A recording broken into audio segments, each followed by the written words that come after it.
ሊያወራ የሚችለውን ነገር በሙሉ ቃላት በቻሉት መጠን ያስቀምጣል ማለት ነው። እና ይሄንን ነው የምናየው። የይሁዳ መልእክት ለአንዳንዶቻችን አስቸጋሪ ሊሆን ይችላል። ለአንዳንዶቻችን ደግሞ ቶሎ አንብበን አልፈነው የምንሄደው ሊሆን ይችላል። ርዕስ ሰጥቼዋለሁ። የሰጠሁት ርዕስ በክርስትና እምነት መጽናትና ለክርስትና እምነት መጋደል የሚል ነው። ወይም ደግሞ በክርስትና እምነት ስለ መጽናትና ስለ መጋደል፣ በክርስትና እምነት ስለ መጽናትና ስለ መጋደል። ይሄንን የምልበት ዋና ምክንያት የክርስትና እምነት አንዳንዶቻችን እንደምናስበው ወይም ደግሞ በሌሎች ዘንድ እንደሚታሰበው እንደው ዝም ብሎ አምኖ ከዛ በኋላ እየዘመሩ በቃ አብሮት የሚያመጣው አብሮት የሚከተል ህይወት አለ። የሚከተል ህይወት አለ። የክርስትና ህይወት የሚፈልገው ህይወት አለ አይደል? በጣም ቀለል ያለ ሐሳብ ነው ሁላችንም የምንረዳው። በጣም ትልቁ ፈተና ደግሞ ከጥንት ጀምሮ ከብሉይ ኪዳንም ጀምሮ እስከ አዲስ ኪዳን በእግዚአብሔር ህዝብ ዘንድ ትልቅ ፈተና የነበረው ሁለት ነገር ነው። አንደኛው ኦርቶዶክሲ የምንለው ይሄ እውነተኛው ትምህርት ወይም እውነተኛው እምነት የምንለው ሲሆን፣ ቀጥሎ ደግሞ ይሄ እውነተኛው እምነት የሚፈልገው ህይወት ኦርቶፕራክሲ የምንለው ማለት ነው። ፕራክቲስ የሚደረገው። ለዚህ ነው ጌታ ኢየሱስ ክርስቶስ በማቴዎስ ምዕራፍ 5 ላይ ሲናገር እናንተ የዓለም ምንድናችሁ አለ? ብርሃን ናችሁ።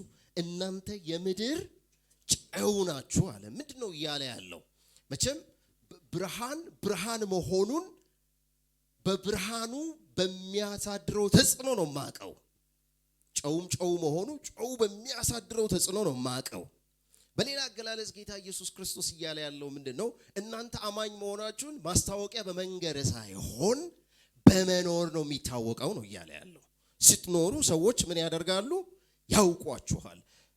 ይሄ ብቻ ግን ሳይሆን ደግሞ የክርስትናን ህይወት አጣመው የክርስትና ህይወት ስሁት አኗኗር የሚኖሩት አሉ። እነዚህ ሲዶ ስፒሪቹዋልስ። ሲዶ ማለት እነዚህ አሳሳች ወላዋይ የሆኑ እነዚህን ደግሞ ጌታ ኢየሱስ ክርስቶስ ሲናገር እነዚህም ይታወቃሉ አለ። ሁለቱም ይታወቃሉ። እውነተኞቹም ይታወቃሉ፣ እውነተኛ ያልሆኑትም ይታወቃሉ። በምን ታውቋቸዋላችሁ አለ? በፍሬያቸው ታውቋቸዋላችሁ አለ። ስለዚህ የሚሉት ሌላ የሚያደርጉት ሌላ ከሆነ በዚያ ምን ታደርጋላችሁ? ታውቋቸዋላችሁ። ለምሳሌ እውነትን ልነግራችሁ እችላለሁ። የእግዚአብሔርን ጽድቅ እውነትን አቀላጥፌ በጥሩ ቃል ልናገር እችላለሁ። እሱ በቂ አይደለም። በህይወት መታየት አለበት ነው። እና ይሄ ፈተና ከጥንት ጀምሮ በብሉይ ኪዳንም በአዲስ ኪዳንም በነበሩ አማኞች ዘንድ የነበረ ችግር ነው። ይሄ የይሁዳ መልእክት የተጻፈው እንግዲህ በመጀመሪያዎቹ የዓመተ ምህረት ምንድነው የምንለው ይሄ ላይክ የመጀመሪያ የቅድመ ክርስትና ዘመን ላይ የተጻፈ መልእክት ነው። በዛ ጊዜ የአማኙ ቁጥር ዛሬ እኛ እንደምናስበው 2.5 ቢሊዮን ወደዛ ደርሷል አይደለ? 2.4 እንደዚህ ቢሊዮን ነው በዓለም አቀፍ ደረጃ። እንደዛ የደረሰበት ጊዜ አይደለም። ወይም ደግሞ በዛ ዘመን ልክ ዛሬ እኛ እንደምናስበው ለራሳችን የተመቻቸ እንደዚህ ሳውንድ ሲስተሙ ምኑ ሁላችንም የተለያየ ዲኖሚኔሽን ኖሮን ካቴድራል ተገንብቶ እንደዚህ አይነት የክርስትና ህይወት ያለበት ዘመን አይደለም። ገና ጅማሬ ላይ ነው። ገና ስር እየሰደደ ገና እያፈራ ያለበት ጊዜ ላይ ነው። ግን በዛ ጊዜም ጭምር ፈተናዎች ነበሩት፣ ውስጣዊ ውጫዊ። ለዛ ይመስለኛል ዘማሪው የሰናፍንጯን ቅንጣት ቢዘራ ጌታ በምድር እንድትበዛ ያ ጉልበተኛ መጥቶ ምን አረጋት? ጉልበተኛው ከበፊትም አለ መጥቶ ረገጣት። እንዴት ነበር? ግን እንደዛም የሆነ እየበዛ ነው የሚሄደው። ክብር ለኢየሱስ ይሁን። የሮማን ኤምፓየርን ያነቃነቀው እሱ ነው። I'll tell you here በጣም ኢንትረስቲንግ የአዲስ ኪዳን መልእክቶች መግቢያቸው መውጫቸውን ስትመለከቱ በዚያ ዘመን የነበሩ አሁን ቅድም መጨረሻ ላይ ያነበብኩት ብቻውን ለሆነ አምላክና የሚለውን ይሄ ለሮም ንጉስ የምትለውን ነው እነሱ ለጌታ ኢየሱስ ክርስቶስ እየተጠቀሙ ያሉት። እና ህይወታቸውን የሚጠይቅ እምነት ነው ይሄ። ልክ እንደ ሌላው አይነት እምነት አይደለም። ህይወትን የሚያስከፍል ነው። ጌታም አስቀድሞ ተናግሯል። ምን ብሎ? ማንም ሊከተለኝ የሚወድ ቢኖር ራሱን ምን ያድርግ? ይካድ፣ መስቀሉንም ተሸክሞ ከኋላዬ እሁድ መስቀሉን ይዞ ይምጣ አላለም። ይሄ ይሁዳና ሌሎች እንደ ሐዋርያው ጳውሎስ፣ እንደ ጴጥሮስ፣ እንደ ዮሐንስ፣ እንደ ያዕቆብ ያሉት የቤተ ክርስቲያን መሪዎች በዚያ ዘመን አንደኛ አሁን ላይ እኛ እኮ የሆነ ትንሽ ነገር ሲገጥመን ለመንግስትም እንነግራለን አይደለ? ና ግባና እንትን በዚያ ዘመን እንደዛ የሚያደርጉት እንኳን ነገር የላቸው። ለዛ ነው ጴጥሮስ ሲታሰር ጠበቃ ፍለጋ አልሄዱም፣ አጥብቆ ጸሎት ነው ጀመረ። ጌታ ወይ አስባችሁ እሺ መጸለይ አለብን። እግዚአብሔር የተመሰገነ ይሁን። ነገር ግን ገና እየበዛች ገና እያደገች ምናልባት እነዚህ የተጻፈላቸው ሰዎች የመልእክቱ ተቀባዮች በቁጥር በጣም ትንሽ የሆኑ ገና እያደጉ ያሉ ነገር ግን በመሃላቸው ወደፊት ሊበዛ ሊያድግ ሌሎችን ሊወርስ የሚችለውን ይሄን የክርስትና እውነት የሚያደበዝዝ የሚያጠፋ አቅጣጫ የሚያስት ከፍተኛ አደጋ ዳንጀረስ የሆነ ነገር መምጣት ጀመረ ማለት ነው። ከዛ ምን ይላቸዋል? በኋላ መጣለሁ። ይሁዳ መጀመሪያ ሊጽፍ የፈለገው ስለ ስነ መለኮት ሊሆን ይችላል። ድነታችን ማለት እያለ ሊያብራራ ተዘጋጅቶ ሳለ ሰማ ማለት ነው። አደገኞች ምን አድርገዋል? ሾልከው ገብተዋል። ሾልኮ መግባት ብቻ ሳይሆን ገብተው ምን እያደረጉ ነው? እያመሱ ነው ያሉት። ማመስ ብቻ ሳይሆን ብዙዎችን ኦልሬዲ ደቀ መዝሙር አድርገዋል። ለዛ ነው በኋላ ላይ እናያለን አንዳንዶቹን ከእሳት እንደሚናጠቅ፣ ምክንያቱም ይዞ እንዳይሄድ አንተንም ጭምር የተረፉ አሉ እኮ አንዳንዶች ገና እስቲ ይሄ ነገር እውነት ነው አይደለም ብሎ እያገናዘቡ ያሉትን ቶሎ ወስደህ ወደ እውነተኛው እንድታመጣ ማለት ይሄ ቤት ስራችን ማለት ነው። ክብር ለኢየሱስ ይሁን። እንዲህ አይነት ነው አውዱን ነገርኳችሁ። ስለዚህ እስቲ ቀስ ብለን ሁላችንም መጽሐፍ ቅዱስን ይዘናል በፍጥነት ለማየት እንሞክራለን። ምናልባት ሌላ ጊዜ በደንብ ለማየት እንሞክራለን። አሁን ግን ቶሎ በፍጥነት ለማየት እንሞክር። ቁጥር 1 እስከ 2 ያለውን እናንብብ። ይሄ መግቢያው ክፍል ነው። የይሁዳ መልእክት የመግቢያ ክፍል ነው። እንዲህ ይላል ቁጥር 1 እና 2 የኢየሱስ ክርስቶስ ባሪያ የያዕቆብም ወንድም የሆነ ይሁዳ በእግዚአብሔር አብ ምን ሆነው ተወደው ለኢየሱስ ክርስቶስም ተጠብቀው ለተመረጡ ይላል። እንግዲህ ይሄ ጸሐፊ ራሱን የኢየሱስ ክርስቶስ ባሪያ አገልጋይ እንደሆነ ያ ብቻ ሳይሆን ሌላ ኢንፎርሜሽን ሲሰጠን የያዕቆብም ወንድም የሆነ ይሁዳ ይሄንን በወንጌላት መጽሐፍ ውስጥ በተለይ በማቴዎስ ወንጌል ምዕራፍ 13 ቁጥር 55 ላይ ሄዳችሁ ስትመለከቱ ጌታችን ኢየሱስ ክርስቶስ ወንድሞቹና እህቶቹ በመጡ ጊዜ ስማቸው ከተዘረዘሩት ውስጥ አንዱ ይሁዳ ነው፣ የያዕቆብ ወንድም የሆነው።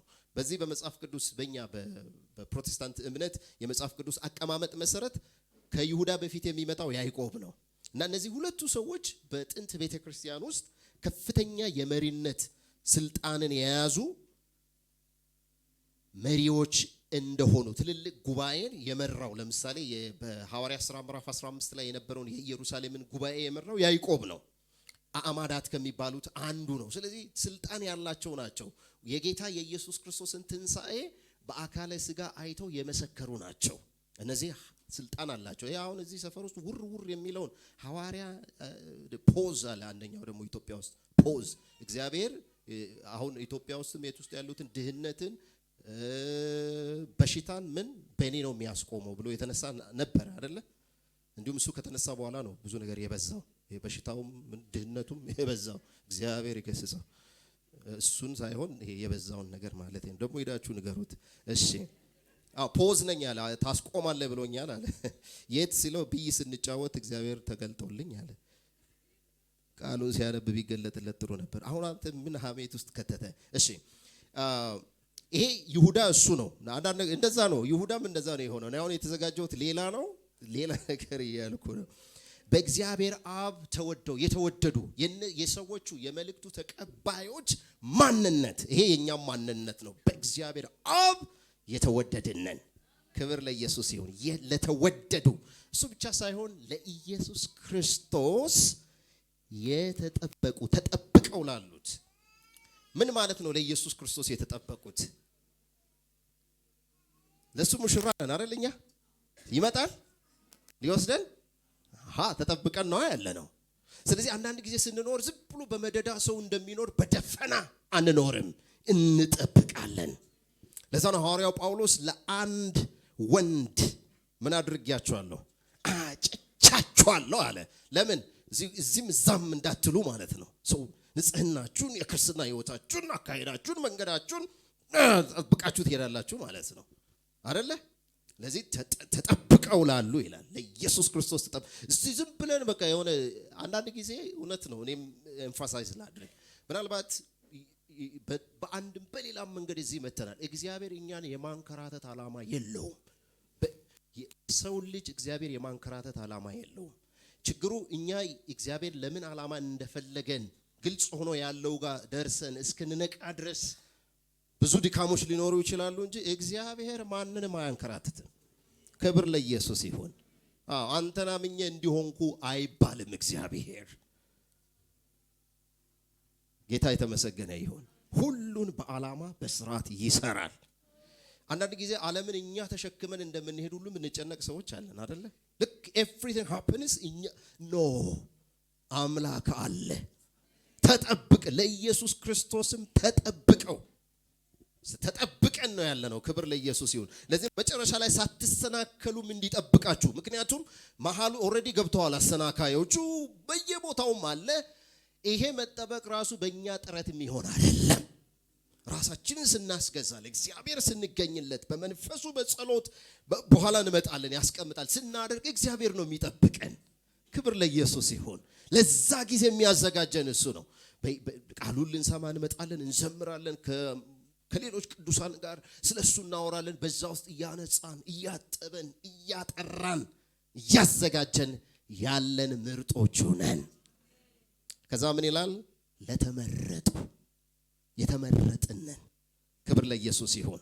ስለዚህ በእግዚአብሔር አብ ተወደዋል፣ ለኢየሱስ ክርስቶስ ተጠብቀዋል። ዝም ብሎ ያሉ አይደሉም፣ መጨረሻ አላቸው፣ ኤንድ አላቸው። እግዚአብሔር የተመሰገነ ይሁን።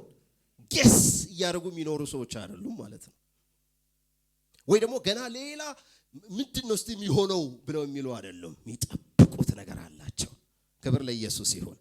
የተጠሩ ናቸው። ከዛ በኋላ ከቁጥር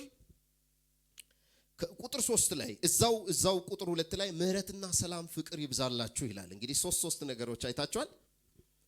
በእግዚአብሔር አብ ለተወደዱ፣ ለኢየሱስ ክርስቶስ ለተጠበቁ፣ ለተጠሩ ይልና ከዛ ደግሞ ምህረት፣ ሰላም፣ ፍቅር ይብዛላችሁ ይላል። ክብር ለኢየሱስ ይሁን። ምህረት የሚገባንን ወስዶ የማይገባንን መስጠት ነው። የሚገባን ቅጣት ሆኖ ሳለ ቅጣታችንን ወስዶ ፈሽታ ከሰጠን ይሄ ምህረት ነው።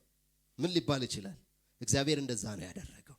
ቅጣታችንን፣ ኮነኔያችንን፣ ሁሉን ነገር ወስዶ የሚገባንን ወስዶ ከኛ አስቀርቶ የማይገባንን ከሰጠ ይሄ ምህረት ነው። ምህረት፣ ሰላም፣ ሻሎም፣ አይሬኔ በግሪኩ አይሬኔ፣ በዕብራይስጡ ሻሎም፣ ይሄ ሙሉኡ የሆነ ሰላም። ክብር ይሁን የማጽናናት ደመና፣ ክብር ይሁን ዙሪያዬን ከቦታልና፣ ክብር ይሁን የሚያቋርጥ አይደል ደስታዬ፣ ክብር ይሁን ምንጩ አንተነ ጌታዬ፣ የልቤ ጉልበት ይንበረከካል ገብተህ ላከምከው፣ ክብር ይሰጣል፣ ክብር ይሁንለት። አይገርምም? የማጽናናትህ ደመና ዙሪያዬን ከቦታልና ይላል። ሃሌሉያ። ስለዛ ሰላም ነው የሚያወራው። ይሄ ድርግም ጭልም የሚል ሳይሆን በሰው ምናምን የሆነ ሳይሆን ጥልቅ የሆነው። ክብር ለኢየሱስ ይሁን። የልብ ጉልበት የሚያንበረክክ ማለት ነው። ይሄ ዝም ብሎ ይሄ ከላይ የሚታየውን ሳይሆን አለ አይደል? አንዳንዴ ሲመታ አርጋችሁ አያውቅም? ምንም ሳትሉ ዝም ብሎ እንባችሁ ሲፈስ ያ ማለት ነው። ሃሌሉያ። እዛ ፍቅር ይብዛላችሁ ይላል። ከዛ ቁጥር 3 ላይ እንደዚህ ይላል። ቁጥር 3 ላይ ወዳጆች ሆይ ስለምንካፈለው የመልእክቱ ዓላማ ነው። ቁጥር 3 የመልእክቱ ዓላማ ነው። የመልእክቱ ዓላማ እንዲህ ይላል ዓላማውን ሲነግረን ወዳጆች ሆይ ብሎ ነው የሚጠራቸው። ሁለት አይነት ሰዎችን ነው አድሬስ ያደረገው። እሱ በቀጥታ አድሬስ ያደረገው ወዳጆቹን ነው። ምኖቹን? በእግዚአብሔር አብ ለተወደዱ ለኢየሱስ ክርስቶስ ለተጠበቁና ለተመረጡት እነዚህ ወዳጆቹ ናቸው። እነዚህን ወዳጆቹን እያሳቱ ያሉ ደግሞ አሉ። እነሱን ያጋልጣቸዋል። መጨረሻ ላይ ደግሞ ምን ይላቸዋል?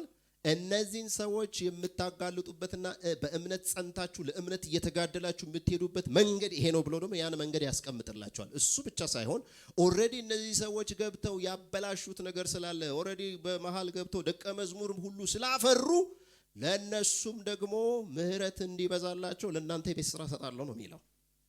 እንመልከት ዓላማውን። እንዲህ ይላል ወዳጆች ሆይ ስለምንካፈለው ስለ መዳናችን ልጽፍላችሁ እጅግ ተግቼ ሳለሁ ይላል። ልጽፍ የተነሳሁበት ዋናው ወይም ደግሞ ጽፎም ሊሆን ይችላል አልደረሰንም፣ በታሪክ የምናውቀው ነገር የለም። ግን የመጀመሪያ ዓላማው ቀዳሚ ዓላማው ምን ነበረ? ስለምንካፈለው ስለ መዳናችን ልጽፍላችሁ ይላል። ስለ ድነት ምን እንደሆነ እግዚአብሔር በልጁ በኢየሱስ ክርስቶስ እንዴት እንዳዳነን ስለ መለኮታዊ ማብራሪያ መጽሐፍ ቅዱሳዊ ማብራሪያ ልጽፍላችሁ ተግቼ ሳለሁ ለቅዱሳን አንድ ጊዜ ፈጽሞ ስለተሰጠ ሃይማኖት እንድትጋደሉ እየመከርኳችሁ እጽፍላችሁ ዘንድ ግድ ሆነብኝ። ግድ! ይሄ የግድ ደብዳቤ ነው።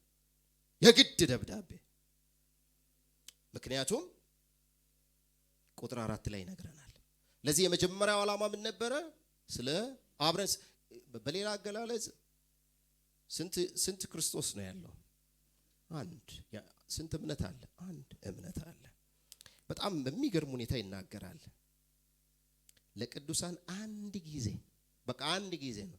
እዚህ ናይሮቢ ሲመጣ ሌላ ወንጌል፣ ኢትዮጵያ ሲሄድ ሌላ ወንጌል አይሆንም። በአንደኛው ክፍለ ዘመን ሌላ ወንጌል፣ በ21ኛው ክፍለ ዘመን ሌላ ወንጌል አይሆንም።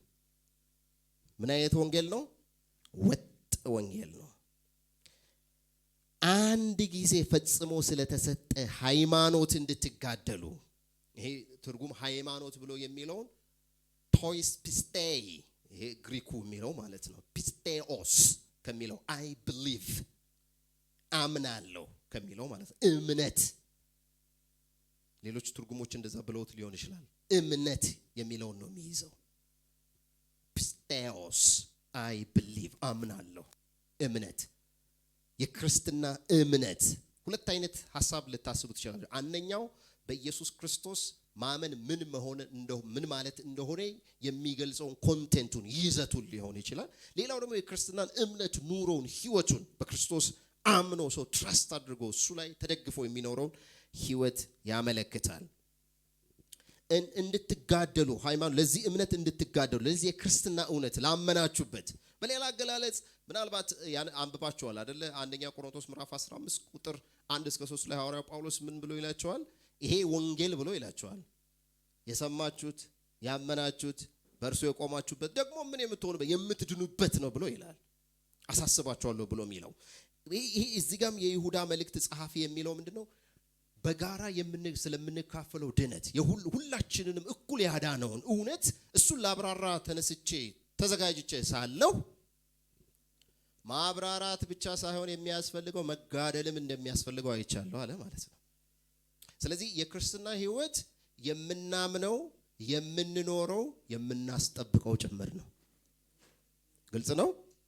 የምናምነው፣ የምንኖረው ደግሞም የምናስጠብቀው ነው። ልናምነው፣ በሱ ጸንተን ልንኖር፣ ደግሞ ልናስጠብቀው። ተጋደሉ ያለው ያንን ነው። ተጋደሉ፣ ኮንቴንድ አድርጉ ያለው። ስለዚህ ሐሳቡን ቀየረ። መጀመሪያ ሊጽፍ የፈለገው ያብራራ ነው። አሁን ግን እንድትጋደሉ፣ እንድትጸኑ ደግሞም እንድትኖሩ ብሎ ይላቸዋል። ከዛ ቁጥር 4 ላይ ምክንያቱን ይነግራቸዋል። ምንድነው ይሄን እንዲቀይር ምክንያት የሆነው ምንድነው? ቁጥር 4 ላይ እንደዚህ ይላል፣ ባጭሩ ሐሰተኞች ሾልከው ገብተዋል አለ። ሐሰተኞች ምን አድርገዋል? ሾልከው። በጣም የሚገርመው ቃሉን ተመልከቱ። ምን አድርገው ነው የሚለው? ሾልከው ነገር ፓስተርን አምልጠው እዚህ ወንጌላዊውንም አምልጠው ነው። አጣቃቸውም ሱዶ ስፒሪቹዋልስ ናቸው። ሱዶ ስፒሪቹዋልስ ሃሌሉያ ጌታ ይባረክ አሜን ይላሉ ሲሉ አንተ ይሄ በጌታ ነው። እሱ ግን በራሱ ሊሆን ይችላል፣ በሌላ ነገርም ሊሆን ይችላል። ለዚህ ነው መሪዎች አገልጋዮች ብቻ ሳይሆን ምእመንም ጭምር ንቁ መሆን አለበት፣ የመለየት መቻል አለበት። እኔ ብዙ ጊዜ እላለሁ ከሌላ ቦታ አለ አይደለ፣ አንዳንድ ጊዜ ችግራችን እሱ ነው። እዚህ ያሉ ከኛ ጋር ስለ እምነት እየተጋደሉ ካሉ አገልጋዮች ይልቅ ከሌላ ቦታ ሰው ሲመጣ ነው ራሱ ምስጢራችንን የምንነግረው። አረ እንዲሁም እዚህ ያለው ሰውዬ አገልጋይ እንዳይሰማ አድርገን ነው ዞር ብለን አገልጋይ ጸልይልኝ ምን መሰለ እኔ ለነሱም አልነገርኩም፣ ግን እግዚአብሔር እዚህ ያስቀምጧቸዋል፣ ይሰራባቸዋል። አሜን። ምን አታስቡ። እውነቴን እኮ ነው የምላችሁ። እግዚአብሔር ማለቴ እኔም ጸልይላችኋለሁ።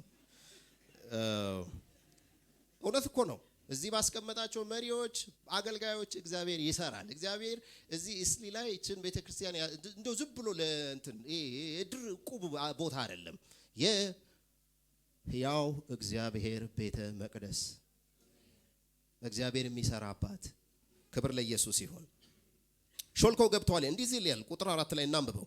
ከብዙ ጊዜ በፊት ለዚህ ፍርድ የተጻፉ ይላል። ከብዙ ጊዜ በፊት ለዚህ ፍርድ የተጻፉ አንዳንዶች ሰዎች ሾልከው ገብተው፣ ወዳጆች አይደሉም። አሁን ወዳጆች እነዚህ ናቸው። እነዚህ ወዳጆች አይደሉም፣ ሰዎች ናቸው። በሰዎችና በወዳጆች መካከል ለዩ። ሰዎች ሾልከው ገብተዋልና፣ ይገባሉ አይደለም፣ ኦሬዲ እዛ ናቸው ያሉት፣ ገብተዋልና ኃጢአተኞች ሆነው የአምላካችንን ጸጋ በሴሰኝነት ይለውጣሉ። ንጉሳችንና ጌታችንንም ብቻውንም ያለውን ኢየሱስ ክርስቶስን ምን ያደርጋሉ? ይክዳሉ። ምንም እኮ ጥያቄ የለውም። እሱ የሚለውን እሱ ያዘዘውን እስካልተቀበሉና በእሱ መንገድ እስካልሄዱ ድረስ እሱ ጌታቸው ሊሆን አይችልም። ለሁለት ጌቶች መገዛት አትችሉም ተብሏል። ክብር ለኢየሱስ ይሁን። ባህሪያቸውን ይዘረዝራል። በተለያየ ቦታ ነው የሚዘረዝረው። ከዛ የብሉይ ኪዳን ምሳሌ ያመጣና ያብራራል። እንዲህ ያለ ነው የሚቀጥለው። በኋላ ደግሞ እንደምናየው ከብሉይ ኪዳን መጽሐፍቶች ውጪ ያሉ መጽሐፍትንም ይጠቀማል። ስለነሱም ጥቂት ነገር እናገራለሁ። ግን እስቲ ቁጥር 4ን ሰፋ አድርገን እንየው። ሾልኮ የገቡ ሐሰተኞች መለያቸው፣ የህይወት አካሄዳቸው ምን ይመስላል የሚለውን ነው የሚያብራራው። ቁጥር 4 ሾልኮ የገቡ ሐሰተኞች መለያቸው፣ የህይወት ስታይላቸው፣ የህይወት አካሄዳቸው፣ ዘይቤያቸው ምን ይመስላል? ቁጥር 4 ላይ እንደምታዩት ከብዙ ጊዜ በፊት ለዚህ ፍርድ የተጻፉ። በኋላ ላይ ሁለት ትንቢቶች እናነባለን እዚሁ ክፍል ውስጥ። አንደኛው ትንቢት ከመጽሐፈ ሄኖክ የተጠቀሰ ነው፣ ከብሉይ ኪዳን የተጠቀሰ ነው። ስለሱ ሌላ ጊዜ በደንብ በሰፊው እናወራለን። ሌላው ግን ሐዋርያቱ ራሱ ስለነዚህ ሰዎች ተናግረዋል ይላል። ቁጥር 17 እናንብብ አንድ ላይ። ቁጥር 17 እናንተ ግን ወዳጆች ሆይ በጌታችን በኢየሱስ ክርስቶስ ሐዋርያት ቀድሞ የተነገረውን ቃል አስቡ ይልና ምን ይላል? ቁጥር 18 ያገኘ ሰው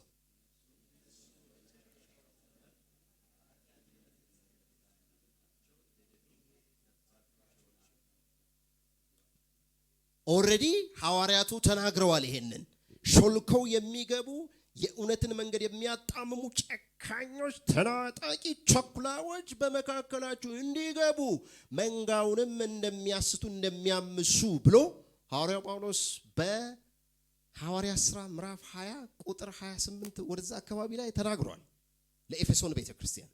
እሱ ብቻ አይደለም፣ ጌታችን ኢየሱስ ክርስቶስ በሚያስተምርበት ጊዜ ይሄንን ተናግሯል።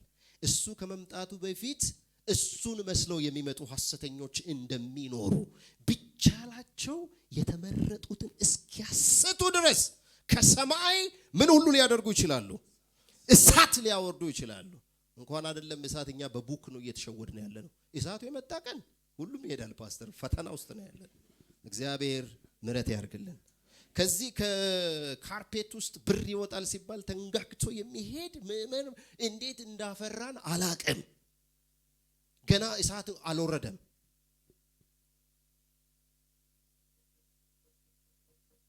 ሰይጣን የብርሃን መልአክ ለመምሰል ራሱን ይለውጣል። እነዚህ አገልጋዮችም የጽድቅ አገልጋይ ለመምሰል ራሳቸውን ይለውጣሉ ተብለናል። ጌታ ኢየሱስ ተናግሯል፣ ሐዋርያት ተናግረዋል፣ ጴጥሮስ ተናግሯል። ስለዚህ ይሁዳ ምን ይላል? አዲስ ነገር አይደለም፣ አዲስ ነገር አይደለም። አዲስ ካልሆነ ምን ማድረግ አለብን? ነቅተን መጠበቅ አለብን፣ ንቁ መሆን አለብን። እነዚህ ከብዙ ጊዜ በፊት ለዚህ ፍርድ የተጻፉ ቁጥር 4 ላይ አንዳንዶች ሰልኮ ገብተዋልና ኃጢአተኞች ሆነው የአምላካችንን ጸጋ በሴሰኝነት ምን ያደርጋሉ? ምን ማለቱ ነው? እዚህ ላይ አንደኛው ባህሪያቸው ከዚህ በፊት ጌታ ኢየሱስ ክርስቶስም ሌሎች ሐዋርያቶች የተናገሯቸው ሐሰተኞች ናቸው። በቃ ባህሪያቸው አንዱ ሐሰተኞች ናቸው፣ ሱዶ ናቸው፣ አስመሳዮች ናቸው። ተኩላ የበግ ለምድ የለበሱ ምኖች ተኩላዎች ናቸው። የመጀመሪያው ባህሪያቸው። ሌላው በግልጽ የሚታየው ባህሪያቸው ደግሞ ኃጢአተኞች ሆነው የአምላካችንን ጸጋ በሴሰኝነት ይለውጣሉ። ይሄ በገላትያ መልእክት ላይም በሮሜ መልእክት ላይም በሌሎች የጳውሎስ መልእክቶች ላይ የጴጥሮስ መልእክቶች ላይም አይተናል። ክርስትና ነፃነት ነው አይደለም? ነፃነት ነው። ይሄ ነፃነት ግን ለጽድቅ እንድንኖር የጽድቅን ፍሬ እንድናፈራ የጽድቅ ባሪያዎች እንድንሆን ከኃጢአት ባርነት የሚያወጣ እሱ ብቻ ሳይሆን የጸጋ ቲቶ ላይ እንደተነገረው ኃጢአተኝነትን ዓለማዊ ምኞትን ክደን የሚያስክድ ነው። እነሱ ግን ምን ያደርጉታል? ያጣምሙታል። እንዴ ስጋና ደም የእግዚአብሔርን መንግስት አይወርሱም ተብሎ ተጽፏል። እዚህ ዝሙት ብትሰራ ብትጠጣ ከሴት ጋር ብትተኛ እንዲህ ብታደርግ ምን ብታደርግ በቃ እኮ ምን ክርስትና አታካብድ እባክህ። የነጻነት ዘመን ያምልኮ ነጻነት ያለውን ሰው ሰምታችሁ በበጎቹም መግቢያ ተኩላ ዘው ያለበት ስርዓት የሌለበት ገደብ የሌለበት ኢየሱስ ስም ለንግድ ጨረታ የወጣበት ብለዋል ዘማሪው። እውነት ውሸት? ጨረታ ለንግድ እንክርዳዱ ስንዴ ተኩላው በግ መሰለ አለ። እውነት ነው። አሁን እኮ ከባድ ነው። እንዲህ ነው በቃ።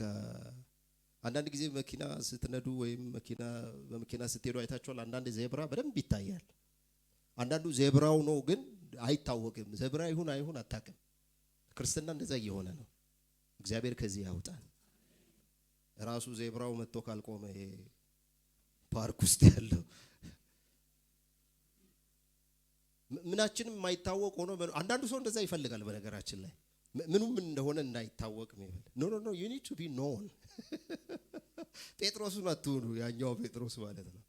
ሾሎክ ያለ የሆነ ጥግላ ከወንበር ወንበር ይቀይራል። ሲዳ ያለ አንተም ከሱ ጋር ነበር ካል ከገሊላ አንተ አራ በፍጹም እንዴ እግዚአብሔር ይከስስሽ እኔ የታቀዋል። እንዲሁም ጸሐፊው እንግዲህ ምን ይዞበት እንደሆነ አላቀለ እየተራገመ ነው ይላል ጴጥሮስ። አራ አላቀውም። አረ በጭራሽ ወንበር ይቀይራል፣ እሷም ትቀይራል። መጨረሻ ላይ ምንድነው ያለችው? ንግግርህ በኢየሱስ ስም እያለ ሊሆን ይችላል። እንደዛ የሚሉ ሰዎች አረ ሃሌሉያ እኔ እኮ እንደዚህ አይነት ነገር አላውቅም የሚሉ አረ እግዚአብሔር ይመስገን ጌታ ይባረክ። እንደዚህ ያው የጴንጤ ቮካብለሪዎች አሉ አይደለ? የጴንጤ ቃላት አሉ። እግዚአብሔር ከፍ ያርግህ ይላል። ክብር አምጡ። የጴንጤ ምን አሉ ሌሎች? ጌታ ይባርክ። እነዚህ ይሄ እንኳን የድሮ ነው፣ የጤናማው ነው። አሁን በጣም ብዙ አለ። የሆነ ነገር ሊወስድብህ ከፈለገ አላሳሰብህም ወይ ይላል። ጌታ በልቤ አክብዶሃል፣ ጌታ በልቤ አክብዶሻል ይላል። ይገልጣሃል ማለቴ ነው። ወረት እኮ ነው። ምንም ማድረግ አትችልም። ቅድም ፓስተር ጠዋት ሲያስተምረን ነበር። ይሄ ከዚህ ቃል ጋር ኖረ ከጌታ ቤት ኖረ ወጥተህም በሱ መንገድ ነው ልታደርግ የምትሞክረው። ስታጭበረብርም እግዚአብሔር እኮ ይሄን አይወድም ግን ትላለህ ማለት ነው። ኤኒዌይ የእግዚአብሔርን ጸጋ እግዚአብሔር መታገሱን አንድ ስተት አንድ ጥፋት ዝም ሊል ይችላል ጌታ ፈቅዶልኛል እያለ ሲሄድ ይሄ የደካማው ሰው ሊሆን ይችላል። እነዚህ ግን ሆን ብለው ሁለት አይነት ሰው መለየት አለብን። ደፋሮችና ደግሞ በድካም አቅማቸው ጌታ ሆይ አልቻልኩም የሚሉ የሉ። እያለቀሱ ሲጋራ የሚያጨሱ አሉ እኮ ወደ ጌታ መጥተው እያለቀሱ ጌታ ሆይ እያሉ። አንዳንዱ ደግሞ አለ ይሄ ሱዶ የሆነው እዚህ በቃ እሳት የተባለውን ሁሉ ሊያደርግ ይችላል። ዞር ይልና እባክህ ዝም በል እኮ እዛ እኔ እንትን ብዬ ነው እንጂ አምጣ እያለ የሚል አለ። ኦኬ እኛ ምንም ላናደርግ እንችላለን። እኔ ምንም ላደርግ እንችላለን። እናንተ ምንም ላታደርጉ ትችላላችሁ። እግዚአብሔርም ዝም ሊል ይችላል። ከላይ የተነገረው ሰዎች ተጠብቆ ያሉ አሉ። ክርስቶስ ሲመጣ ሳያፍሩ ሰተት ብለው የሚገቡ አሉ። ምንም ጥያቄ የለውም። ለዚህ ነው ሐዋርያው ጳውሎስ በአንደኛ ቆሮንቶስ ምዕራፍ 3 ላይ ሲናገር እንደ ብልሃተኛ አዋቂ አናጺ እኔ መሰረትን መሰረትኩ፣ ሌላው በሱ ላይ እንዴት እንዲያንጽ ምን ያድርግ ይጠንቀቅ። ምናልባት በአሳር ሊሆን ይችላል፣ በአገዳ ሊሆን ይችላል፣ በእንጨት እንዴት እንድታንጹ ተጠንቀቁ። አንዳንዶቻችሁ ደግሞ በብር በወርቅ ወይም ደግሞ በከበረ ድንጋይ ልታንጹ ትችላላችሁ። ህይወት ነው ይሄ፣ በነገራችን ላይ ኑሮው ነው። በክርስትና ህይወት መኖር የተሰበከው ወንጌልን የመኖር ከዛስ ፍርዱ ይመጣል። እሳት ነው። ያ እሳት የሆነው የፍርድ ቀን ሲመጣ እንዴት ነው የምታመልጠው? የኖርከው ኑሮ የሰራኸው ስራ በሳር በአገዳ በእንጨት አይነት ከሆነ ምን ይሆናል? ይቃጠላል። በእርግጥ ጳውሎስ እዛ ላይ ምን ይላል? ሰውየው ሊድን ይችላል ግን በእሳት እንደሚድን ነው ይላል። you will appear to him empty handed። ድንጋይ ወርቅ የከበረ ይሄ ነው። በነገራችን ላይ ህይወት አንዴ የምንኖረው ህይወት ነው። ከኖርን ላመንበት ለዛ እውነት አንዴ መኖር፣ ካላመንበት እስኪገባን መታገል መቻል አለብን። ከዛ ውጭ ግን እንዲህ የተዝረከረከ ህይወት ወደ ኋላ ሲታይ ምንም ነገር የሌለው እነዚህ ሰዎች አማኞች እንደዛ እንዲሆኑ ነው እያደረጉ ያሉት፣ እያመሷቸው ማለት ነው። ከዛ እንዲህ ይላል የአምላካችንን ጸጋ ንጉሳችንና ጌታችንን ብቻውን ያለውን ኢየሱስ ክርስቶስን ምን ያደርጋሉ? ይክዳሉ። አንዳንዶቻችን በአፋችን ስለ እግዚአብሔር ልንመሰክር እንችላለን፣ በስራችን ግን ምን እናደርገዋለን? ጳውሎስ እንደዛ ነው ያለው አይደለ? በአፋቸው እግዚአብሔርን ጌታ ኢየሱስ ክርስቶስን ጌታ እንደሆነ ይናገራሉ፣ በስራቸው ግን ምን ያደርጉታል? ይክዱታል ይላል።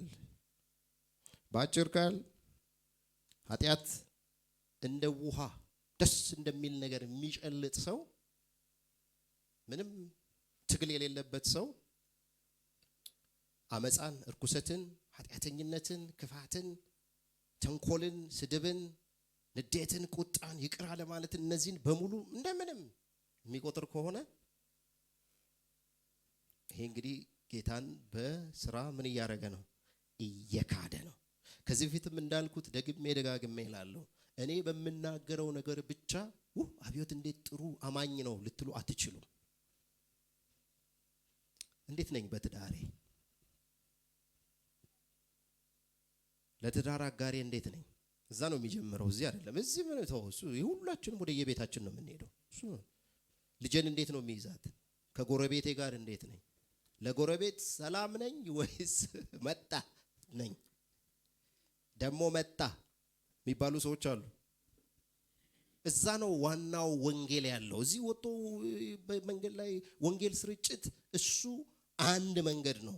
ዋናው መንገድ ግን እዛ ጋር ነው፣ በኑሮ ላይ ነው። ከስራ ሰዎች ጋር እንዴት ነኝ እኔ? ሰው ምህረት አደርጋለሁ፣ ይቅር እላለሁ፣ ይቅርታ ስቀበላለሁ። እኔ እሷን ይቅር ከምል ክርስትናው ይቀራታል እንጂ እዛ ጋር የሚደርስ ድካም ካለ መጣችሁ እንድታገኙን። አዎ እኔ እሷን ይቅር ከምል እንደው መንግስት ሰማያት ይቀርብኛል የሚያስብል የጠነከረ ካለ እንጸልያለን፣ እግዚአብሔር ያገልጠዋል። አሜን። አዎ ይሄ ስል ሁሉ ነገር እንደው አልጋ ባልጋ ነው እያልኳችሁ አይደል። ሁላችንም ሀምብል እየተደረገን ነው ማለት እንደዚህ ዝቅ እያለን። ስለዚህ ይሄ ነው ዋናው። እዚህ ጋር ሐዋርያው እያለ ያለው እነዚህ ሰዎች ንጹህ አገልጋይ፣ አዋቂ፣ በቃ የተማሩ ሊመስሉ ይችላሉ። እሱ በቂ አይደለም። ፑልፒት ከዚህ በፊትም አሁንም ደግሜ እናገራለሁ። ይሄ ፑልፒት ስለኔ ምንም አይናገርም። ምናልባትም ይሄ ፑልፒት የፍርድ ቦታ ነው ለኔ። ምን ማለቴ ነው? ስለ ጽድቅ በተናገርኩኝ ልክ በጽድቅ ካልተገኘው እናንተው ነው የምትፈርዱብኝ። እውነት ውሸት? አዎ ስለ እውነት ተናግሬ እዚህ ያን እውነት ባልኖር እዚህ ፑልፒት ላይ ቆሜ የተናገርኩትን እናንተው ናችሁ እኔ ላይ የምትፈርዱት። ይገለጣል። የሚያታልሉ ሰዎች፣ የሚያጭበረብሩ ሰዎች እስከ መጨረሻ እያታለሉና እያጭበረበሩ አይቀጥሉም። አንድ ቀን ያዛሉ። ፈርቼ ለምን እኖራለሁ ብላለች ዘማሪዋ አይደለ?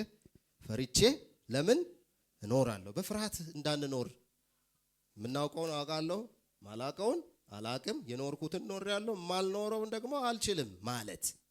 እግዚአብሔር ምሕረት ያርግልን። እሺ እንፈጥናለን፣ ሰዓት እየሄደ ስለሆነ። ተመሳሳይ የብሉይ ኪዳን ምሳሌዎችና እግዚአብሔር የፈረደውን ፍርድ ያስቀምጣል። እነዚህ ሰዎች ምሳሌ አላቸው። በብሉይ ኪዳንም እግዚአብሔር የፈረደባቸው የፍርድ ምሳሌ ምናቸው፣ የህይወት ምሳሌ ምናቸው ይላል። ቁጥር 5 እንደዚህ ይላል። ቁጥር 5 ላይ ቁጥር 5 6 7 ዳሩ ግን ሁሉን አንድ ጊዜ ፈጽሞ ምንም የተማራችሁ ብትሆኑ። በሌላ አገላለጽ ስለነዚህ ሰዎች ወይም አሁን ስለምናገረው ከብሉይ ኪዳን ስለምጠቅሰው ምሳሌ የምታውቁ ቢሆንም ኦልሬዲ ታውቃላችሁ። እነዚህ አማኞች የብሉይ ኪዳን መጽሐፍን ጠንቅቀው የሚያውቁ እንደሆኑ መገንዘብ እንችላለን። ጌታ ከግብፅ ሀገር ህዝቡን አድኖ የማያምኑትን በኋላ እንዳጠፋቸው ላሳስባችሁ እወዳለሁ አለ። የመጀመሪያው ምሳሌ ያ ነው። የምድረ በዳው ትውልድ ታስታውሳላችሁ። እግዚአብሔር አምላክ አወርሳለሁ ብሎ ከግብፅ ምድር በጸጋ አውጥቷቸው፣ ነፃ አውጥቷቸው፣ በኋላ ላይ ግን የአሕዛብን ኑሮ ለመኖር የአሕዛብን ስጋ ሲመኙ፣ የግብፅን ሽንኩርት ሲመኙ፣ ሲያጉረመርሙ፣ እሱ ብቻ አይደለም ሂዱ ውረሱ እኔ ሰጥቻችኋለሁ ተብለው እንኳን ምን ሲሉ እምቢ ሲሉ፣ በእግዚአብሔር ላይ ሲያምፁ፣ እነዛ የበረሃ ትውልድ ባለማመናቸው እግዚአብሔር ምን አደረጋቸው? አንዳንዶቹ እንደዚህ ነው። በቃ አንዴ ድኛለሁ፣ አንዴ ዳነ፣ ለዘላለም ድኗል፣ በቃ ተበለክ ኑር ይላል። ምን ማለት ነው? እሱ ማለት የሆነ ጊዜ እንትን ላይ በጣም ሲያራግቡት ይሄንን የሚሉ ሰዎች እንደማን ነው እንደታውቃላችሁ? ትሬስ ብታደርጓቸው አጥቢያ ቤተክርስቲያንም ፓስተርም የሌላቸው ናቸው። መሪ ሽማግሌም የሌላቸው ናቸው። ይሄን የሥነ መለኮት ትምህርት ቤት አስተማሪ ነኝ ይመጣሉ። ብር ብቻ ይኖርህ እናስተምርሃለን፣ ሰርቲፊኬት እንሰጣለን፣ ትሄዳለህ። ከዛ ምን እንደምታደርግ እግዚአብሔር ነው የሚያውቀው።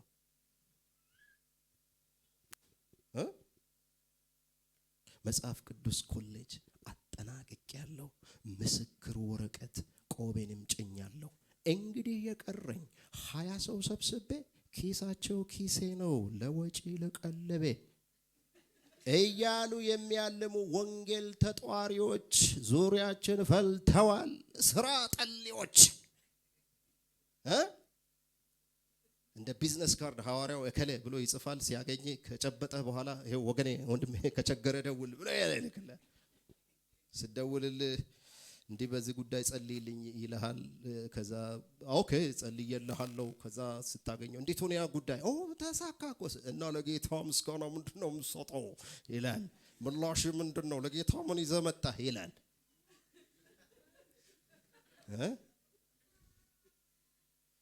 ወይ ጉድ! ይሄ ስራ ጠሊዎች ማይሰሩ እኮ ነው። 20 ሰው ሰብስቤ ያለ ኪሳቸው ኪሴ ነው አለ ለወጪ ለቀለቤ። ለጌታ ሰው የምትሰጠው ነገር የለም። የጌታ ሰው ለምንድን ነው ተሸክሞ ማይበላው? የጌታ ሰው ለምንድን ነው ማያርሰው? የጌታ ሰው ለምንድን ነው ማይነግደው? የጌታ ሰው ለምንድን ነው በላቡ ማይበላው? እዚህ ሙሉ ጊዜ አገልጋይ ብለን ስናመጣቸው ግዴታ አለብን። ምን እያልናቸው ነው? ሌላ ስራ አትስሩ፣ ይሄ ስራችሁ ነው። በሌላ ስራ የምትሸፍኑትን እኛ እንሸፍናለን እያልን ነው። ተግባብተናል? ሌላው ግን ስራ ለምንድን ነው የማትሰራው? ጎበዞች እንድንሆን ተጠርተናል። ንቁ እንድንሆን፣ ዲፍረንስ እንድናመጣ። ለምሳሌ ያንተ ሱቅ ከሌሎቹ ሁሉ ሱቆች ለየት ይላል። ግልጽ ነው። እዚህ በዙሪያ ስለማትዞር ማለት ነው፣ የሆነ ነገርም ስለማታዞር እና እግዚአብሔር ምሕረት ያደርግልን። ሁለተኛው ምሳሌ፣ የመጀመሪያው ምሳሌ የምድረ በዳው ትውልድ ነው። አላማኙ ትውልድ እግዚአብሔር እንዴት እንደቀጣው፣ እግዚአብሔር እንዴት እንደጣለው። ቁጥር 6 ላይ እንደዚህ ይላል፣ መኖሪያቸውንም የተዉቱን እንጂ የራሳቸውን አለቅነት ያልጠበቁትን መላእክት በዘላለም እስራት ከጨለማ በታች እስከ ታላቁ ቀን ፍርድ ድረስ ጠብቋቸዋል ይላል። ስለ መላእክቶች እንግዲህ አንድ ምሳሌ በምድር ላይ ከተከናወነ ክስተት ይነግረንና ሌላ ምሳሌ ደግሞ በሰማያውያን ፍጥረታት መካከል ስለተፈጠረ ክስተት ይነግረናል። እግዚአብሔር ፍርዱ ዓለም አቀፍ ነው፣ ሉዓላዊ ነው። ማንም የሚያመልጥ የለም። አንዳንዶች እንደዛ ይላሉ አይደል? እኔ ከሞትኩ በኋላ በቃ አበቃ ሁሉ ነገር። መጽሐፍ ቅዱስ ጳውሎስ ለጢሞቴዎስ ሲናገር በሕያዋንና በሙታን ላይ ሊፈርድ በሚመጣ በማን ላይ? በሕያዋንም ከሞቱበት አስነስቶ። ስለዚህ ሹልክ ብሎ በቃ ኧረ በስመ አብ እንደዛ የሚባል ነገር የለም። እግዚአብሔር አስነስቶ ይፈርዳል። ይሄ በቁጥር 6 ላይ ያለው ሐሳብ ከአንደኛ ሄኖክ መጽሐፍ የተቀዳ ከዛ ሐሳቡ የተገኘ እንደሆነ ይታሰባል። ምናልባት ለሌሎቻችን እንድናስታውስ በዘፍጥረት ምዕራፍ 6 ላይ የተከሰተውን ክስተት ታስታውሳላችሁ። የሰው ልጆችና የእግዚአብሔር ልጆችም አንዳንድ ሰዎች ያንን በተለየ መንገድ ሊፈቱ ይፈልጋሉ። የኔ ትኩረት እሱ ላይ ዛሬ ማውራት ሳይሆን እግዚአብሔር ፈራጅ አምላክ መሆኑን እንድንገነዘብ ነው። ምን አይነት ፈራጅ? አይ ቤት አያየኝም እዚህ ስመጣ ነው ወደ እግዚአብሔር ቤት ስትሄድ እግርህን ጠብቅ ተብሏል ብለህ እዚህ ስትመጣ በቃ እንዴት ነሽ? ደህና ነሽ? እግዚአብሔር ጌታ ይመስገን ሃሌሉያ ምናምን የሆነ እንድንቅለሰለስ አይደለም። where we go let's should be like us ራሳችንን መሆን። ክብር ለኢየሱስ ይሁን። ሃሌሉያ ጌታ ይባረክ። ቁጥር 7 ላይ እንደዚህ ይላል፣ እንዲሁም እንደነርሱ ዝሙትን ያደረጉና ሌላ ስጋ የተከተሉ ሰዶምና ገሞራ በዙሪያቸውም የነበሩ ከተማዎች በዘላለም እሳት እየተቃጠሉ ምሳሌ ሆነዋል ይላል። ሰዶምና ገሞራን እንደ ምሳሌ ያመጣል። ታስታውሳላችሁ እዛ የነበረውን ኃጢአታዊ ልምምድ ኢቭን መላእክትን ጭምር ካልተገናኘን ብሎ የሚል ትውልድ ነበር እዛ። በሌላ አገላለጽ ይሄ በደመ ነፍስ የሚሄድ አለ አይደለ? ስጋው የሚነዳው ስጋው የተመኘውን በሙሉ የሚያጥረገርግ አማኝ እንደሱ አይደለም። አማኝ ሐዋርያው ጳውሎስ ስለ አማኝ ሲናገር ስጋዬን ምን እያደረኩ እየጎሰምኩ እያስገዛው።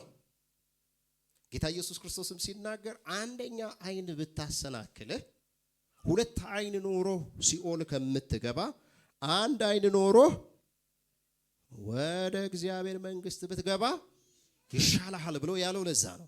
በሌላ አገላለጽ በመጠን ኑሩም ተብለናል። ራሳችንን አማጥነን እንድንኖር እንዳንፈተን ምኞታችን። ሰይጣን በነገራችን ላይ በጣም የሚጠቀመው ትልቁ መሳሪያ ምኞቶቻችንን ነው አይደለ? ምኞት ትጸነሳለች ይላል።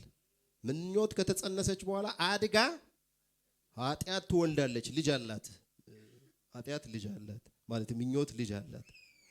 ኃጢአት የሚባል ኃጢአት ደግሞ ሞትን ትወልዳለች። ይሄ እስከ አያት ድረስ እንደማለት ነው። ሰይጣን ምኞታችሁን ይጠቀማል ብድብን አድርጎ። እንዲሁም ለዛ ነው ሐዋርያው ጳውሎስ በኤፌሶን ምዕራፍ 4 ምዕራፍ 5 እንደዚህ ምዕራፍ 6 ላይ በተለይ ምዕራፍ 6 ላይ ስለ መንፈሳዊ ውጊያ ሲያስተምረን አንዱ ያለው ለዳቢሎስ ምን አታድርጉ፣ እድል ፈንታ አትስጡት። በሌላው አገላለጽ ፉትሆልድ ለምሳሌ መስላል ስትወጡ የመጀመሪያውን ከረገጣችሁ በኋላ ሌላኛውን ከያዛችሁ በኋላ ትችላላችሁ አትችሉ? you can do that። ያ ከሌለስ በሌላ አገላለጽ አንዱ እግዚአብሔር እኛን ራሳችንን ገዝተን እንድንኖር አንዱ የተሰጠን ጥበብ ምኞታችን ላይ መስራት ነው። ሐሳባችን ላይ መስራት ነው። ፈቃዳችን ላይ መስራት ነው። ምኞት ኃጢአትን ስለምትጸንስ ኃጢአት በደጅህ ምን ታደርጋለች? ታደባለች። ፈቃዷም ወደ አንተ ነው። ምን አድርግ? ፈጥነህ ምን አድርግ? ንገስባት።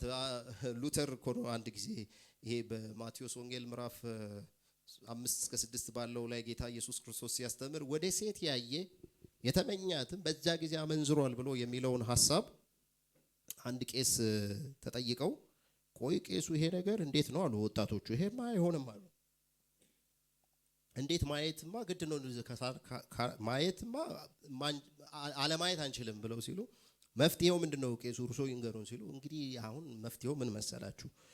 እንግዲህ መጀመሪያ ማየት ትችላላችሁ አለ። መጀመሪያ የምታዩት ምንድነው ያለፈው ብላችሁ ነው አለ። ምንድነው ያለፈው ብላችሁ ታያላችሁ። ሁለተኛ ላይ ደግሞ ወንድ ነው ሴት ነው ምንድነው ያለፈው ብላችሁ ማየት ትችላላችሁ። ሶስተኛ ላይ ከሄዳችሁ ነው ፈተናው ብሏል። አንገት ሁሉ ተጣሞ እንደዚህ ካረገ ሁሌ ማለት እኮ ነው። ከእንደዚህ አይነትም ጭምር ነው የኢየሱስ ክርስቶስ ጸጋ ነፃ የሚያወጣው። ቅድም ፓስተር ጠዋት በጣም ሲያስተምረን ነበር። እኔም እንዲህ ክው የሚል ሰው ነበር። አንዴ ክው ሲያረገኝ ጸጋው ይታደጋል። ከዛ ደግሞ በጣም የሚያበሳጫችሁ ምን እንደሆነ ታውቃላችሁ? እዛ ያለውን ይሄ ተጭበረበረ ነገር እዚህ ደግሞ ቤት ውስጥ ለማድረግ ሰዎች ሲሞክሩ ስታይ አንዱ አገልጋይ እንዳለው ነው የረሳነውን አታስታውሰን እንዳለው ማለት ምንም ጥቅም የለውም። እግዚአብሔር ምሕረት ያርገልን። ስለዚህ ምኞት ላይ ምን ማድረግ? አዎ የትኛውም ማለት በህይወት ውስጥ ነው። ይሄ ዲዛየር ሲንፉል ዲዛየር ይሄ ላስት እነዚህ እሱን ነው መቆጣጠር። በነገራችን ላይ አሁን አንዳንድ ጊዜ ስለ ገንዘብ መመኘት የሚለውን ቃል ካሰባችሁ ገንዘብን ማንም ሊቆጣጠር አይችልም። ስለ ገንዘብ ያለንን ምኞት ግን የመቆጣጠር አቅም አለን። ሉተር ነው ማርቲን ሉተር ሲናገር እንዲህ አለ፣ ምኞት፣ የሰይጣን ሐሳብ እነዚህ ነገሮች በሙሉ መቆጣጠር ላትችል ትችላለህ፣ ግን አለመፍቀር ትችላለህ። ስለዚህ ምን አለ እሱ ሲናገር ወፍ በጭንቅላቴ ላይ እንዳይበር መከልከል አትችልም። የተፈጥሮ ህግም አይደለም። ግን ወፍ ጭንቅላቴ ላይ ጎጆ ከሰራ እሱ ሌላ ጉዳይ ነው። ጎጆ እንዳይሰራ መከልከል ትችላለህ። ዓለምን እንዳላይ አይኔን ተቆጣጠር ቀስ በቀስ እንዳልሄድ ወደ አታላይ ሀገር ዝናም ከበሬታም ይጠፋሉ ፈጥነው አይደለም ነዋሪ ሀብትም እንደ ጢስ ነው ዘላለም ነዋሪ ኢየሱስ ብቻ ነው ተብለናል። አንድ ጊዜ ከዘማሪ ተስፋዬ ጋቢሶ ጋር የሆነ ቦታ ሄደን ለሆነ ጉዳይ እና የሄድንበት ቦታ በጣም አይኔን ተቆጣጠር የሚያስብል ነው እና እሳቸው ምን ሊያደርጉ ይችላሉ እንደዚህ አይነት ቦታ ውስጥ ብዬ ሳስብ ምን እንዳደርግ ታውቃላችሁ? አቤት እንሂድ ከዚህ ያለው ማለት ነው።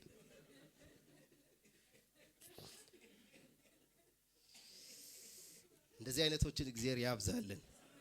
ሃሌሉያ። አንዳንዱ ላይ እግዚአብሔር ፍጥረት አይደል እንዴ ምንድነው? እነዛ ሰዎች እንደዛ ነው የሚሉት። እንሂድ አለ። ደቂቃም አልቆየንም። እንሂድ እስከዛሬ የዛሬ 5-6 ዓመት ሊሆን ይችላል። ኮንቴክስቱን ፓስተር ይረዳል። እንሂድ እስከዛሬ ውስጤ ይጮሃል። 6 ዓመት ምናምን በፊት ነው። እንሂድ አብዮት እንሂድ። እኔማ እዛው ቁጭ ብዬ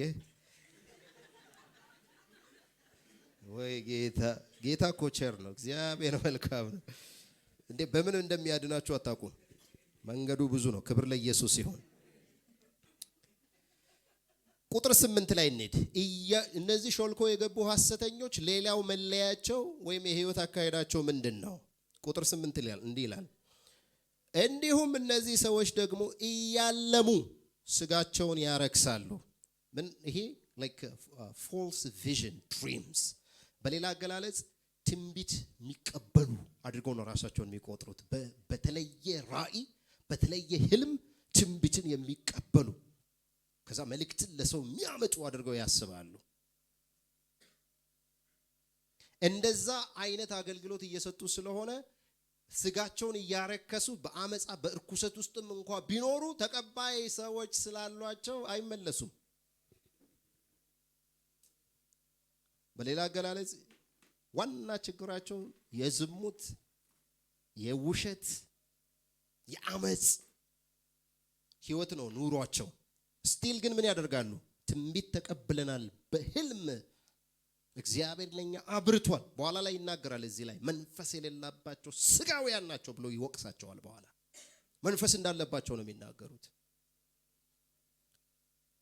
ጌትነትንም ይጥላሉ፣ ስልጣን ያላቸውንም ይሳደባሉ ይላል።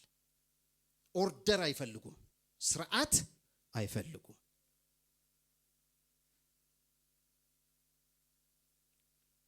በስርዓት መሄድን፣ ስልጣን ለሌላው ሰው መገዛትን። በነገራችን ላይ የደቀ መዝሙርነት ህይወት የመገዛት ህይወት ነው አይደለ? ጌታ ኢየሱስ ክርስቶስ አንዱ የመጨረሻ ላይ በዮሐንስ ወንጌል ላይ ያስተማረው ለኛ ለክርስቲያኖች ያስቀረልን አንድ ነገር ቢኖር ተግባራዊ ስራ ምንድነው ያለው? እኔ እናንተን እግር እንዳጠብኩ እርስ በርሳችሁ እግራችሁን ምን አድርጉ። መጨረሻ ላይ ተነስቶ ፎጣን ይዞ ውሃንም ወስዶ እግራቸውን ምን ያደርግ ጀመር? ያጥብ ጀመር። ጴጥሮስ ምንድነው ያለው መጀመሪያ ላይ? በፍጹም አለ፣ በፍጹም። ከዛ ምንድነው ያለው ጌታ? እግሬን ካላጠብኩ like you want to be in this community፣ ይሄን ኮሚኒቲ የሚወክል ሰው መሆን አትችልም። አራራራ እግሬን ብቻ አይደለም ሁሉን በእጠብጠብ ብሎ በኋላ ላይ ያለው እኔ አሁን የማረገው ነገር አሁን አይገባህም፣ በኋላ ግን ይገባሃል ብሎ ይለው ነበር። it was a life of service። ክርስትና የአገልግሎት ህይወት ነው። አገልግሎት ሲባል እዚህ እንደኔ ይሄን ይዞ በዚህ እየተቀረጹ ይሆን እንደዛ ማለት ብቻ አይደለም። ሁሉም አይነት ሰርቪስ፣ ሰውንም ማክበር፣ ታናናሽን ታላላቅን። ይሄ ቤዚክ ነገር ይመስላል፣ ግን ብዙዎቻችን እየወደቅን እንደገናም ደግሞ የክርስትና መሰረብ ምክንያት እየሆነ ያለ ነው በእነዚህ ጥቃቅን በሚመስሉ። እግዚአብሔር ይጠብቀን። ሌላው ሐዋርያው የሚነግረው ምንድነው? በዚህ በቁጥር 9 እስከ 10 ባለው ላይ ተመሳሳይ እንደገና ከብሉይ ኪዳን ምሳሌ ይሰጠናል። ይሄኛው ደግሞ ከመጽሐፈ ሄኖክ ሳይሆን ከመጽሐፈ ሙሴ ምስክርነት የሚባል አለ። ይሄ እንግዲህ እየተጠቀመ ያለው በጥንት ዘመን በእነሱ ዘንድ ሰርኪሌት ወይም ደግሞ እየተዘዋወረ ካለ መንፈሳዊ ጽሑፎች ውስጥ ነው እየተጠቀመ ያለው። ምሳሌ ነው እየሰጠ ያለው። ይሄ ባይብል ነው እግዚአብሔር ቃል ነው እያለ ሳይሆን ይሄው በዚህ ላይም እንኳን ተጽፏል፣ እዚህ ጋርም እንደውም ተጠቅሷል እያለ ነው ያለው። ለአንዳንዶቻችሁ በጣም ኪዩሪየስ ለሆናችሁ ሰዎች የአዲስ ኪዳን ቀኖና ያልተዘጋበት ጊዜ ላይ ነው እየጻፈ ያለው። ስለዚህ እነዛን መጽሐፍቶች የመጠቀም አዝማሚያው ከዛ የመጣ መሆኑን መመልከት እንችላለን። ለምሳሌ እንደዚህ ይላል። አንዱ የሚሰጠን ምሳሌ ምንድነው? ከዚህ ከሙሴ እንደሞተ እንደተቀበረ 30 ቀን የእስራኤል ሕዝብ እንዳለቀሱለት እነዚህ አምስቱ መጽሐፍት በተለይ ከዘዳግም ልናነብ እንችላለን። ግን እዚህ ይሁዳ ላይ የተጠቀሰውን ከመጽሐፍ ቅዱስ ከየትኛውም ክፍል አውጥተን ማንበብ አንችልም። ይሁዳ ከሌላ መጽሐፍ ስለሚጠቀም እንደዚህ ይላል። የመላእክት አለቃ ሚካኤል ግን ቁጥር 9 የመላእክት አለቃ ሚካኤል ግን ከዲያብሎስ ጋር በተከራከረ ጊዜ ስለ ሙሴ ሥጋ ሲነጋገር ጌታ ይገስጽህ አለው እንጂ የስድብን ፍርድ ሊናገረው አልደፈረም ይላል። ምን አለው? ጌታ ይገስጽህ። ሐዋርያው ያዕቆብ ምንድነው ያለው? ለእግዚአብሔር ተገዙ፣ ወደ እግዚአብሔርም ቅረቡ፣ ዲያብሎስን ምን አድርጉ ከናንተ። ምን እያልን ነው መቃወም ያለብን? እዚህ ጋር ጌታ ይገስጽህ ያለው እግዚአብሔር ይገስጽህ። ሂድ አንተ ሰይጣን ራቅ። ያው የተዘጋጀ ነው ሰው የሚለውን ስለሚያውቅ ማለት ነው።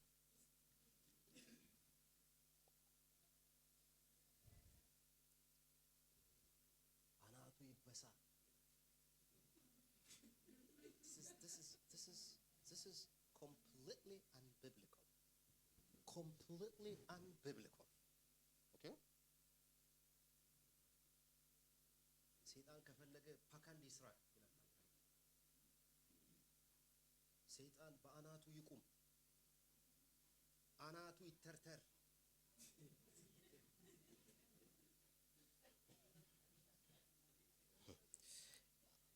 አንዳንዱ ሰው ሌላ ጓደኛ ጠላት እያሰበ ታውቃለህ አይደል? ኃይል ሁሉ ይሰማዋል። አጠገቡ ቢኖር የሚያደርገው እግዚአብሔር ነው የሚያውቀው። በነገራችን ላይ ከቃል እግዚአብሔር ጋር ስትውሉ እነዚህ ይሄ ርካሽ የሆኑ ቃላቶች ሁሉ ይጠፋሉ። ሃሌሉያ! ክብር ለኢየሱስ ይሁን። ንጹህ ነው። ለዚህ እኮ ነው ንግግራችሁ በጨው እንደተቀመመ በጸጋ ይሁን የተባለው አይደል? እኔ አያንጸኝም። ሰይጣን አናቱ ይተርተር፣ አናቱ ይበሳ፣ ወገቡ ይወጋ። ሰሞኑን ደግሞ አንዱ ምንድነው ሱኩምባ ነው ምናምን እያለ ነው የወራ። አንዱ ደግሞ አላያችሁም እንዴ? በየፌስቡኩ የተለቀቀ ሳኩምባ ነው ምናምን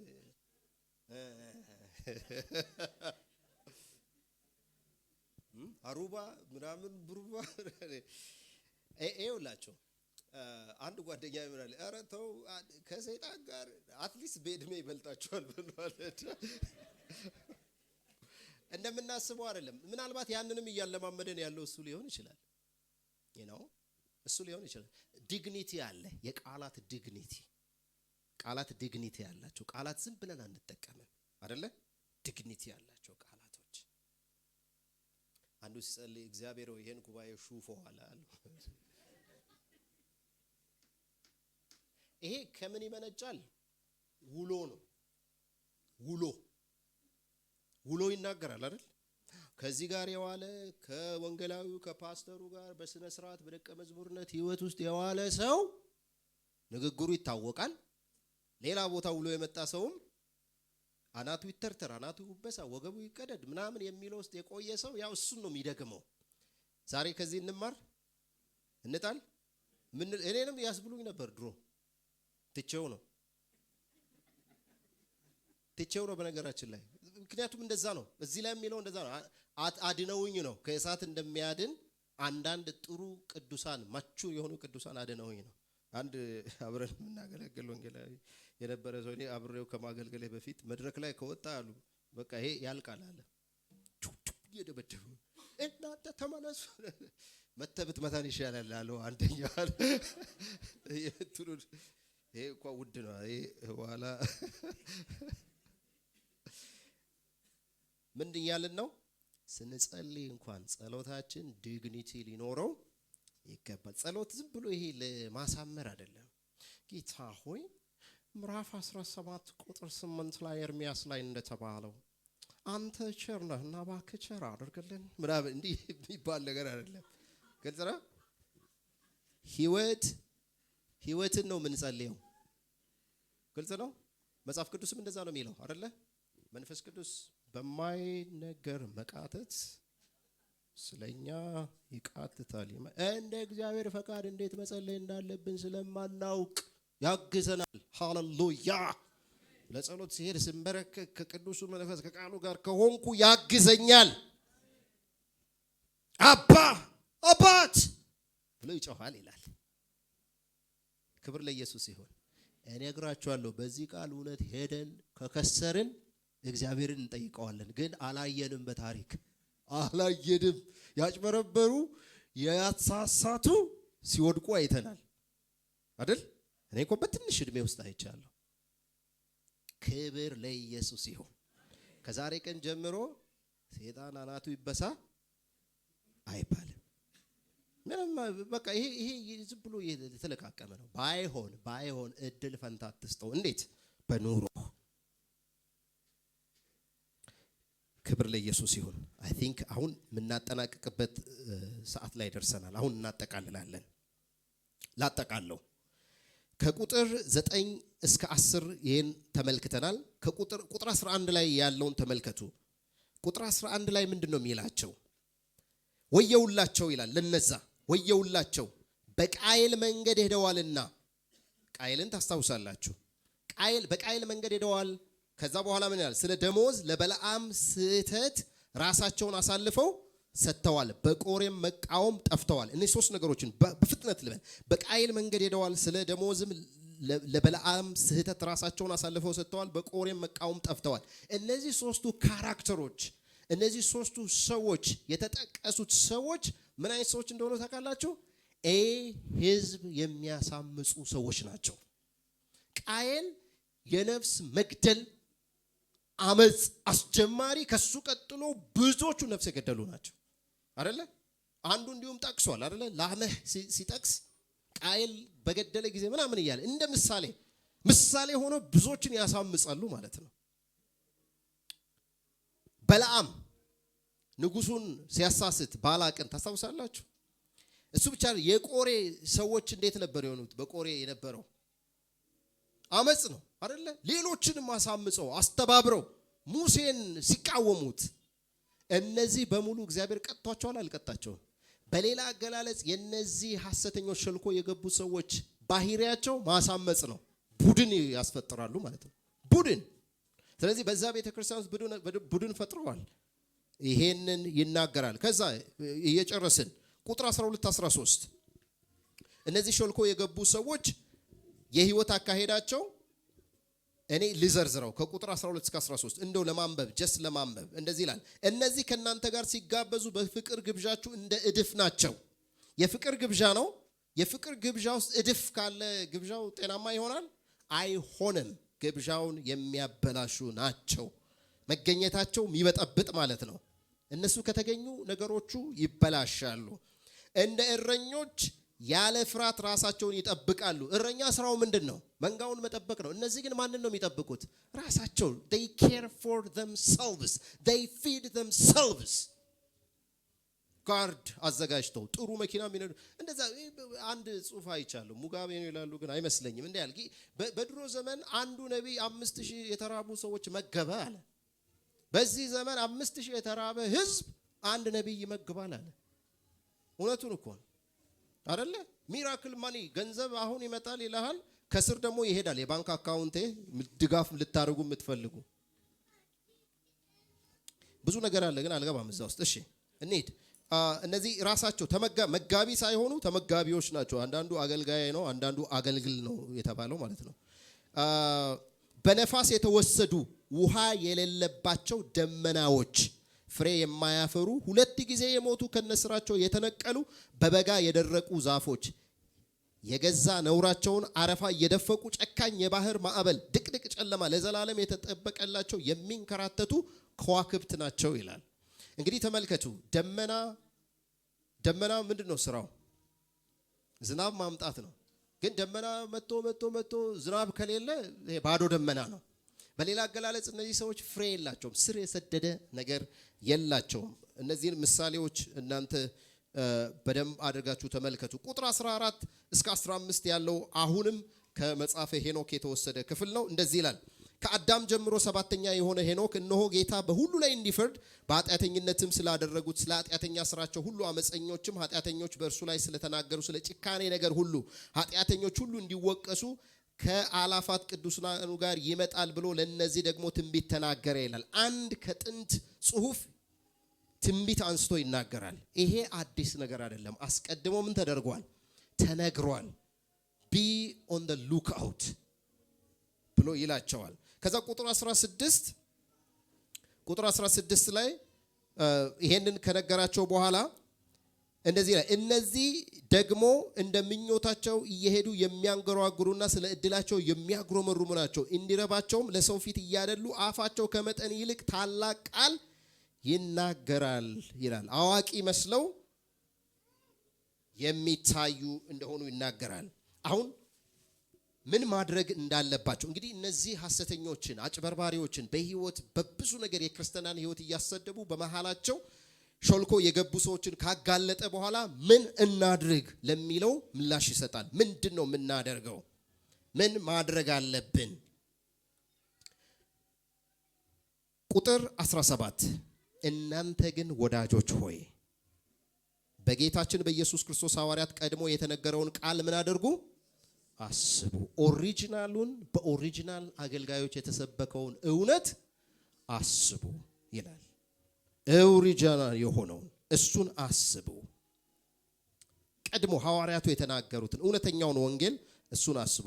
እነርሱ በመጨረሻ ዘመን በኃጢአተኝነት እንደገዛ ምኞታቸው እየሄዱ ዘባቾች ይሆናሉ ብለዋቸዋልና ይመጣሉ። እነዚህ ሰዎች እንደሚመጡ ቀድሞ ተነግሯል። ቁጥር 19 እነዚህ የሚለያዩ ዲቪዥን የሚፈጥሩ በቤተ ክርስቲያን ውስጥ መለያየትን የሚፈጥሩ ስጋውያን በደመ ነፍስ የሚመሩ የስጋዊ ምኞቶቻቸውን ለማርካት ራሳቸውን የማይገዙ ይሄ እንዴት ነው ሪስትራንት የሌላቸው ይሄ ለስጋዊ ምኞት አፕታይታቸው ገደብ የሌላቸው ዝም ብለው ይሄ አፕታይታቸው ገብቷቸዋል ለየትኛውም እርኩሰት ክፍት የሆኑ ማለት ነው። እግዚአብሔር ከዚህ ይጠብቃል።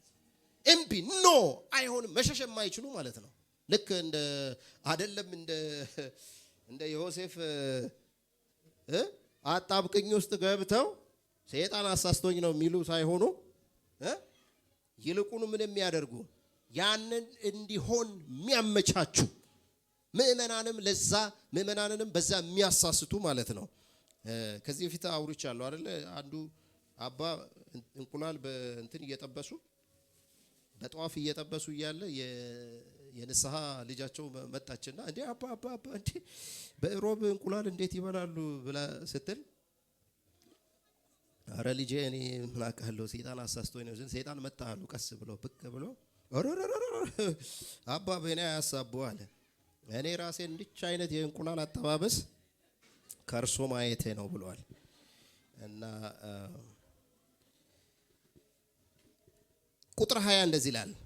የመጀመሪያው ኦሪጂናሉን ሐሳብ አስቡ፣ እውነት ቃል አስቡ ነው። ሁለተኛው እናንተ ግን ወዳጆች ሆይ ከሁሉ ይልቅ በተቀደሰ ሃይማኖታችሁ ራሳችሁን ለማነጽ እየተጋችሁ በመንፈስ ቅዱስም እየጸለያችሁ ይላል።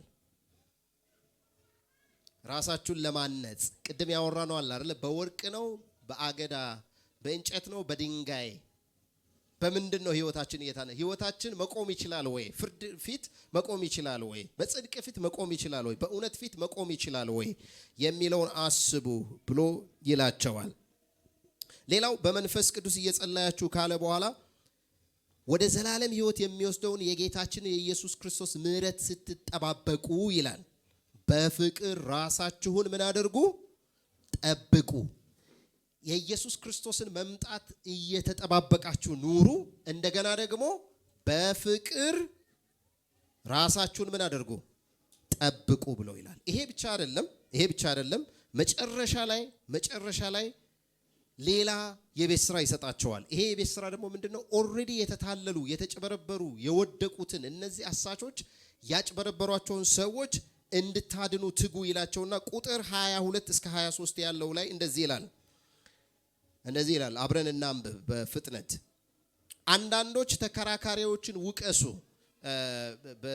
በግሪኩና በኦሪጂናል ይሄ የአዲስ ኪዳን መጽሐፍ በተጻፈበት ቋንቋ ተጠራጣሪዎችን ኦልሬዲ እንዲጠራጠሩ ያደርጓቸው። ቀድሞ የሰሙት እውነት አለ፣ እነዚህ ሐሰተኞች መጥተው ተናግረዋል። በዚህ ግራ መጋባት ያሉ ሰዎችን ምን አድርጓቸው? ውቀሱ። አንተ ያኔ እኮ አብረን ስናምን እንደዚህ አልነበረም፣ ለምን አካሄድን ቀየርክ ብላችሁ ንገሩት፣ ውቀሱ። አንዳንዶችንም ከእሳት ነጥቃችሁ አድኑ። ከእሳት ነጥቃችሁ ማለት አትርፉ። ኦልሬዲ ጫፍ ላይ የደረሱትን ሊወጡ ያሉትን አትርፏቸው። ትዝ ይላችኋል የዘካርያስ መጽሐፍ ላይ ይሄ ከእሳት የተረፈ ትንታግ ነው የተባለው። ልክ እንደዛ ያለቀ ኦልሬዲ ተበልቶ በትምህርቱ ተወስዶ ኦልሬዲ ጫፍ ላይ የደረሰውን ምን አድርጉ? ጎትታችሁ አስገቡት፣ አድኑ። አንዳንዶችንም በስጋ የረከሰውን ልብስ እንኳን እየጠላችሁ በፍርሃት ማሩ። በሌላ አገላለጽ ማለት ነው አንዳንዱ በፍጹም ይሄንማ መልሰን አናመጣም የሚባሉትን እንኳን ምን አድርጓቸው? ምህረት እያሳያችሁ ጥረት ከናንተ አይቅር ነው፣ መጣር አለባችሁ ብሎ ይላል። ከዛ በኋላ መጨረሻ ላይ ሐሳቡን ይዘጋል፣ በውዳሴ ይዘጋል። ሁላችንም ቆመን እሱን ክፍል አንብበን ጸልየን እንጨርሳለን።